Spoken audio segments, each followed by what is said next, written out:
नमस्कार दोस्तों, जैसा कि मेरी कई सारी माताओं बहनों का ये प्रश्न रहता है कि धनतेरस पर जब नई झाड़ू लाते हैं तो हमें अपने घर की पुरानी झाड़ू को क्या करना चाहिए। दोस्तों, आप लोगों की इस प्रश्न का सवाल लेकर आई हूं मैं वीडियो में, तो आप लोग वीडियो के एंड तक बने रहिए। मैं आपकी पुरानी झाड़ू को आपको क्या करना है जिससे माता लक्ष्मी और भी ज्यादा प्रसन्न हो जाए।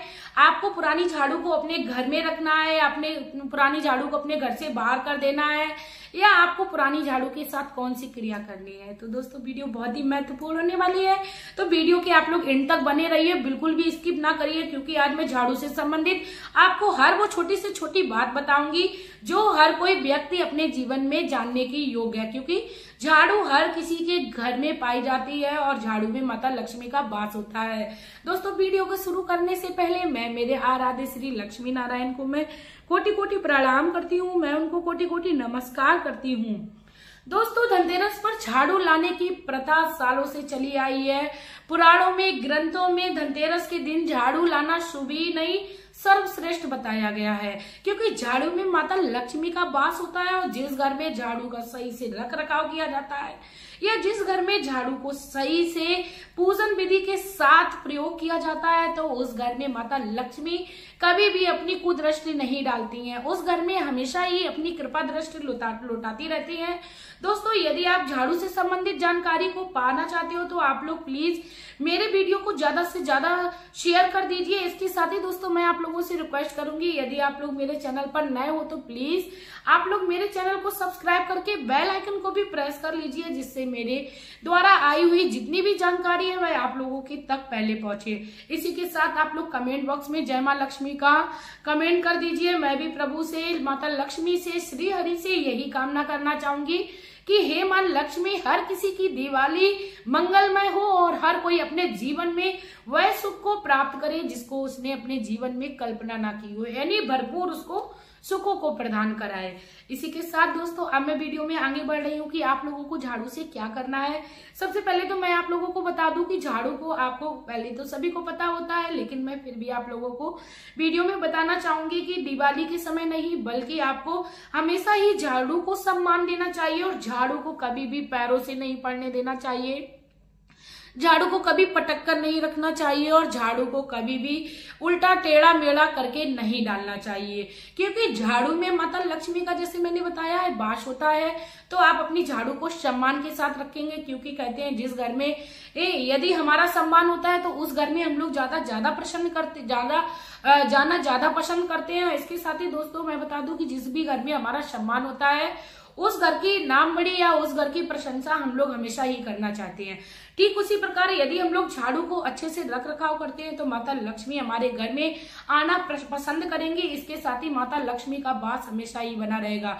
माता लक्ष्मी खुद तो आएंगी, साथ में अपने श्री हरि को लाएंगी और समस्त देवी देवताओं को भी लाएंगी। तो आपको अपने नियम बना लेना है कि यदि कोई झाड़ू पटक के रख रहा है या झाड़ू को टेढ़ा मेढ़ा रख रहा है, तो भले ही वो किसी का घर हो, आप उसको सही से वहां पर स्थित करके रख दीजिए। झाड़ू को कभी भी आने जाने लोगों की दृष्टि के सामने नहीं रखना चाहिए।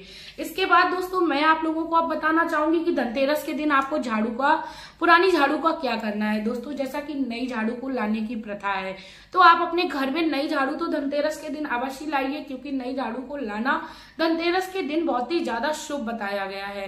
तो आप अपने घर में नई झाड़ू को लाइए। उसके बाद धनतेरस के दिन आपके घर में जो पुरानी झाड़ू थी, आप शाम के समय जब भी पूजा करें तो आप अपनी पुरानी झाड़ू में भी हल्दी या रोली से, अक्षत से आप उसका पूजन करिए। उसके बाद उसमें मिष्ठान चढ़ाइए। इतना कर लेने से आपके घर में माता लक्ष्मी जो है वो 2 गुना फल देंगी, क्योंकि हमारे घर में जो झाड़ू चल रही थी उसमें तो पहले से ही माता लक्ष्मी का वास है। तो हम लोग अपने घर में इस प्रकार को यदि कार्य को कर लेते हैं पुरानी झाड़ू के साथ, तो हमारे घर में दिन दूनी रात चौगुनी तरक्की होने लगती है।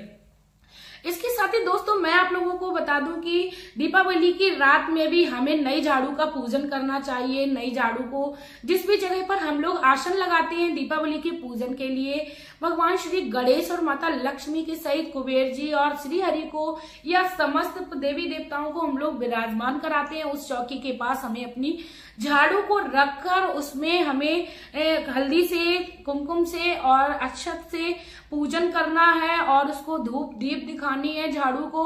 उसके बाद आपको उसमें आपके यहाँ जो भी भाषा में बोला जाता है लाई खीले उनको चढ़ाना चाहिए, जो कि चावल से बनी होती हैं, जो खिली खिली होती हैं। जिस प्रकार वह खिली खिली होती हैं, ठीक उसी प्रकार हमारे जीवन में हमारा जो जीवन है वह खिला खिला हो जाए। क्योंकि दोस्तों दीपावली पे हम लोगों ने देखा है कि जो चावल की जो खीले होती है, जो खिली खिली सी होती है, उनका बहुत ही महत्व है, हर कोई अपने घर में लाता है। तो सिर्फ और सिर्फ उसका लाने का यही उद्देश्य होता है। जिस प्रकार ये खिली खिली है, फूली फूली है, ठीक उसी प्रकार हमारा जो परिवार है वह खिला खिला रहे, फला फूला रहे। इसी को दोस्तों आप लोगों को आप उपाय को करना है, झाड़ू पर भी अवश्य खीले को चढ़ाना है। इसके बाद आप उनको प्रणाम करिए। और सुबह में दीपावली की जब सुबह में कुछ लोग बहुत जल्दी उठते हैं और बहुत लोगों के यहाँ सूप खटखटाने का रीति रिवाज होता है, तो आप अपने घर में जब सुबह में उठिए सूप को खटखटाइए। उसके बाद आप इस उपाय को करिए और उसी झाड़ू से आप अपने घर को साफ करिए और अपने घर में आप ये कामना करिए कि आप पूरी दरिद्रता, जितनी भी साल भर की जितने भी गंदगी थी, आपने घर से बाहर निकाल दी है और आपके घर में अब माता लक्ष्मी ने पूरे शुद्धता के साथ प्रवेश कर लिया है। माता लक्ष्मी ने आपको आशीर्वाद दे दिया है। तो आप अपने घर में इस उपाय को करिए और आप अपने जीवन में चल रही परेशानियों से अवश्य निजात दिलाइए। दोस्तों मैं भी ऐसी कामना करती हूँ कि आने वाला जो दूसरा साल होगा, यदि आप इस तरीके का उपाय कर लेते हैं तो आपके घर में वह बहुत ही अच्छा लाभ देगा और आपके जीवन में फायदा ही फायदा होने लगेगा। इसी के साथ दोस्तों मैं रिक्वेस्ट करना चाहूंगी, आप लोग वीडियो को प्लीज शेयर कर दीजिए, क्योंकि शेयर करने मात्र से आप जानकारी को लोगों तक पहुंचा देंगे।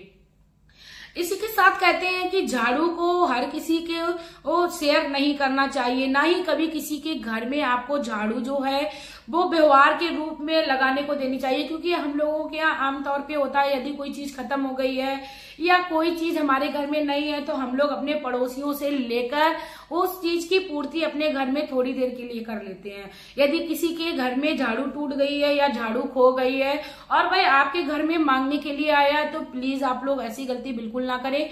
अपनी झाड़ू को किसी से भी शेयर ना करें। आप कोशिश करिए आप अपने घर में सुबह की झाड़ू को अवश्य लगाइए।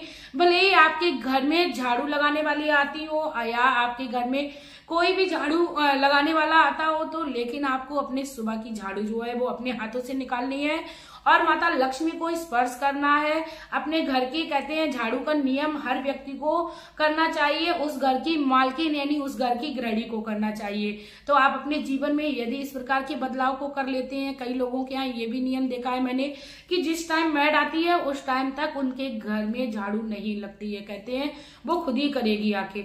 ऐसा नहीं करना है दोस्तों, घर आपका है तो आपको झाड़ू का नियम भी करना है। इसी के साथ दोस्तों आप लोगों को मेरी यह जानकारी अच्छी लगी हो, मेरे द्वारा बताया हुआ ये सुझाव अच्छा लगा हो, तो प्लीज आप लोग मेरे चैनल पर विजिट करते रहिए, अपना प्यार देते रहिए। आपका प्यार और कीमती समय देने के लिए धन्यवाद।